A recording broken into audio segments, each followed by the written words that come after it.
अगर बीजेपी सत्ता में आई तो संविधान बदल जाएगा। अगर नरेंद्र मोदी दोबारा प्रधानमंत्री बने तो देश का नक्शा बदल जाएगा और देश में कभी चुनाव नहीं होंगे।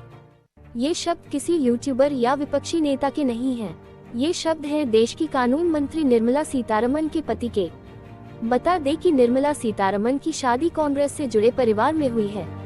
हालांकि क्योंकि वह कानून मंत्री हैं, इसलिए उनके पति की टिप्पणियों का महत्व है। अगर उनके पति का नरेंद्र मोदी के दोबारा प्रधानमंत्री बनने या बीजेपी के सत्ता में आने का बयान सच है तो यह महत्वपूर्ण खबर होगी। निर्मला सीतारमण बीजेपी की कद्दावर नेता हैं और अपने विचार मजबूती से रखने के लिए जानी जाती हैं। भले ही लोगों ने लड़ाई न करने का फैसला किया हो, लेकिन वह चर्चा का विषय बनी हुई हैं। चुनावी मौसम में वित्त मंत्री सीतारमण के पति परकला प्रभाकर का बयान हैरान करने वाला है। उन्होंने खुलेआम बीजेपी और प्रधानमंत्री की आलोचना की, जिसने कांग्रेस का ध्यान खींचा है। यह मुद्दा इसलिए महत्वपूर्ण हो गया है क्योंकि यह सिर्फ निर्मला सीतारमण के पति का मामला नहीं है, बल्कि इसमें वह पार्टी और वह सरकार भी शामिल है जहां उनकी पत्नी किसी पद पर हैं।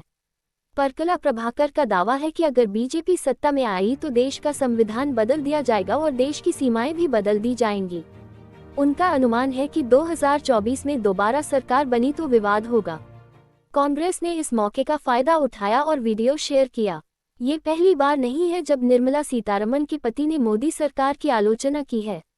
वह पहले भी चुनाव, नोटबंदी और देश की एकता जैसे विभिन्न मुद्दों पर सरकार की आलोचना कर चुके हैं।